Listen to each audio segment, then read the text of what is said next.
Nilesh Kumar, business consultant doctor Vivek Bindra sir के साथ। आज हमारे इस चैनल पर हम बात करने वाले हैं वेंडर्स की।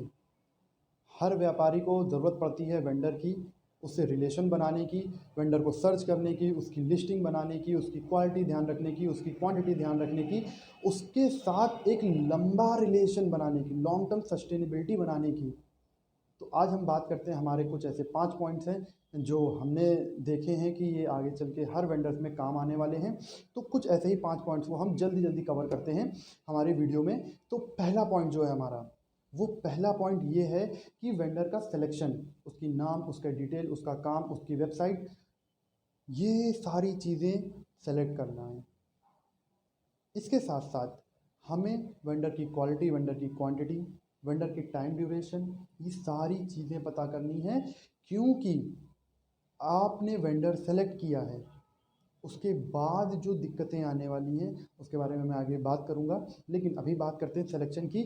हमारे जो प्रोग्राम है उसमें पतंजलि के सीईओ आचार्य बालकृष्ण जी वो बताते हैं कि जब उनको आईटी बैकग्राउंड से नहीं थे, वो उनको टेक्नोलॉजी के बारे में इतनी समझ नहीं थी, टेक्नोलॉजी के बारे में इतनी पढ़ाई नहीं थी, लेकिन फिर भी उन्होंने जब अपने बिज़नेस में टेक्नोलॉजी इम्प्लीमेंटेशन की बात आई तो उन्होंने किस तरह से अपने बिज़नेस में इम्प्लीमेंट किया। चलिए मैं इस चीज़ को बताता हूँ कि वो क्या करते थे। पहले वेंडर को बुलाते थे, वेंडर को बुलाते थे, उसके बात करते थे और उस बात को दूसरे वेंडर को बताते थे।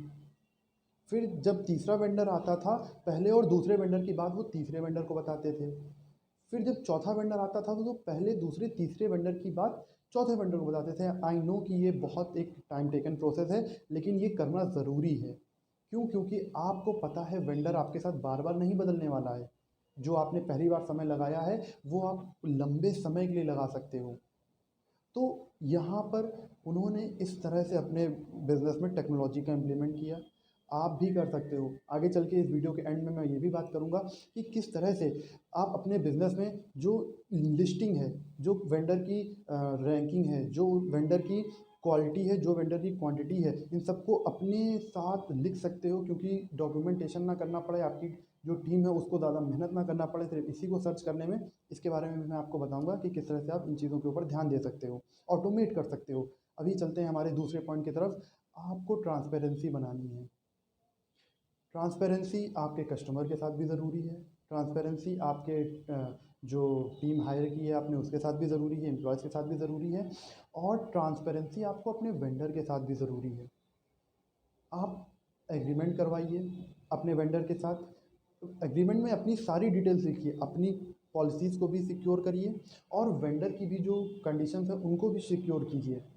उसका भी मार्जिन अच्छा बचना चाहिए ताकि वो आपके साथ लंबे समय के लिए काम करे, और आपका भी जो मार्जिन है वो इस तरह से बचना चाहिए कि आपकी लॉजिस्टिक की कॉस्ट आने वाली है आगे आने वाले समय में, रिटेलर डिस्ट्रीब्यूटर की कॉस्ट आने वाली है, और एट लास्ट आपकी वो भी कॉस्ट आने वाली है जो आपके कस्टमर तक पहुंचेगा। आपका जो प्रोडक्ट है उसकी भी एक कॉस्ट आने वाली है।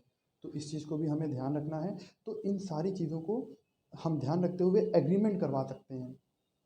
और इसके साथ साथ हम तीसरे पॉइंट के बारे में बात करते हैं, रिलेशन बिल्ड करना। रिलेशन आज मैं आपसे बात कर रहा हूँ, आने वाले वीडियोस में बात करूँगा।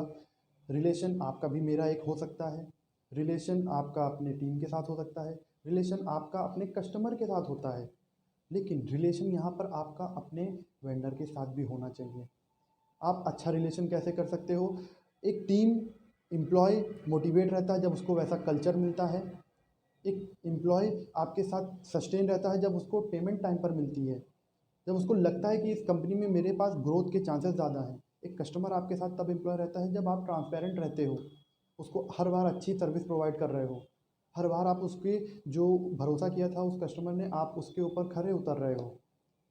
उसी तरह आपका जो वेंडर है वो भी आपके साथ तभी आपसे रिलेशन अच्छा बनाएगा जब आप उसकी फैसिलिटीज़ का ध्यान रखोगे, जब आप उसके डॉक्यूमेंटेशन का ध्यान रखोगे, जब आप उसके पेमेंट का ध्यान रखोगे, पेमेंट ऑन टाइम का ध्यान रखोगे। तो ये भी चीज़ों को ध्यान रखना ज़रूरी है। इसके बाद अगर मैं बात करूँ, जो हमारा पॉइंट है वो है हमारा कि किस तरह से हम कस्टमर और जो हमारी टीम है या फिर जो हमारा वेंडर है, इन तीनों के साथ ही हम क्वालिटी का कॉम्प्रोमाइज़ ना करें। आप आफ्टर ऑल आपका जो भी प्रोडक्ट है, आपकी जो भी सर्विसेज हैं, वो क्वालिटी वाइज है, तभी कस्टमर आपका पे करेगा उसके लिए। तो इस चीज़ का ध्यान रखना ज़रूरी है कि हर बार आप क्वालिटी का मेज़रमेंट करते रहें। क्वालिटी का मेज़रमेंट हो सकता है आप कहें कि ये काफ़ी मुश्किल काम है, मैं हर बार कॉपी पेन पे लिख नहीं सकता हूँ, मैं हर बार क्वालिटी चेक नहीं कर सकता हूँ, इसके लिए आपको अपनी मैन पावर ट्रेन करनी पड़ेगी। और इस चीज़ को ऑटोमेट करने के लिए भी, जैसा मैंने बताया, इस चीज़ को मैं वीडियो के एंड में लूँगा कि किस तरह से आप इन चीज़ों को ऑटोमेट भी कर सकते हो। लेकिन अभी फ़िलहाल चलते हैं हमारे फोर्थ पॉइंट की तरफ, जो कि जैसा कि फोर्थ पॉइंट की तरफ, क्वालिटी की तरफ, जो हम अभी कवर कर रहे थे कि क्वालिटी जो होगी आपके बिज़नेस की, वो इस तरह से होनी चाहिए कि आपका कस्टमर सेटिस्फेक्शन मिले और आपकी ब्रांड इक्विटी बरकरार रहे। तो ये हो गया फोर्थ पॉइंट। अब हम बात करते हैं फिफ्थ पॉइंट, पैसे की बात। हर किसी को अच्छी लगती है पैसे की बात, चाहे वो आपका वेंडर हो, चाहे आपकी टीम हो, चाहे आपका कस्टमर हो, हर किसी के लिए अफोर्डेबल प्राइस बहुत ज़रूरी है। जब भी आप नेगोशिएशन टेबल पर बैठे तो ये सोच कर बैठे कि विन विन सिचुएशन रखनी है हम दोनों को अपने वेंडर के साथ। चाहे आप वेंडर हैं, आपको अपने कस्टमर के साथ रखनी है, अगर आप कस्टमर हैं तो आपको अपने वेंडर के साथ रखनी है। तो दुकानदार और वेंडर के बीच जब नेगोशिएशन होता है तो विन विन सिचुएशन होनी चाहिए। इस चीज़ का खास ख्याल रखें, और जो भी व्यापारी इस वीडियो को देखते हैं उनको इस चीज़ का ज़रूर ध्यान रखना चाहिए कि नींबू जब भी निचोड़ें तो इतना ना निचोड़ दें कि खारा हो जाए, क्योंकि आपको पता है कि उसी वेंडर के साथ आपको लॉन्ग टर्म के लिए काम करना है, आपको आने वाले कई सालों के लिए काम करना है। क्योंकि अगर आपने उस वेंडर को छोड़ के किसी दूसरे वेंडर के पास जाते हैं, हर बार वेंडर बदलते हैं, तो आप समझ सकते हैं कि वही डॉक्यूमेंटेशन, वही लिस्टिंग और वही सारी चीज़ें जो आप एग्रीमेंट कर चुके हो पहले, उसके बाद फिर करना पड़ेगा। तो वो समय, वो एनर्जी और जो मैन पावर के ऊपर टाइम जाएगा, कॉस्ट जाएगी, वो भी आपकी बचेगी। इसलिए आपको इतना ही नींबू करना है कि स्वाद बना रहे, खारा ना हो, ताकि आपका जो भी आपका वेंडर है वो लॉन्ग टर्म के लिए आपके साथ काम कर सके। इसी के साथ साथ हम जिस चीज़ के बारे में बात कर रहे थे, जो बिज़नेस की मैंने बताया कि जो बिज़नेस में आपके आपके बिज़नेस में ऑटोमेशन ला सकता है।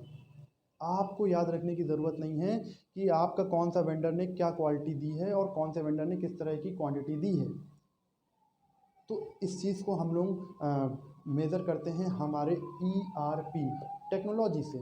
ऑब्वियस ही बात है, ईआरपी एंटरप्राइज रिसोर्स प्लानिंग, हम उसके थ्रू मेज़र करते हैं कस्टमर के कॉन्टैक्ट डिटेल्स, कस्टमर ने कितनी बार हमको अच्छा हमारा मटेरियल दिया, किस क्वांटिटी में दिया और कितने टाइम पीरियड पे दिया, ये भी ज़रूरी है।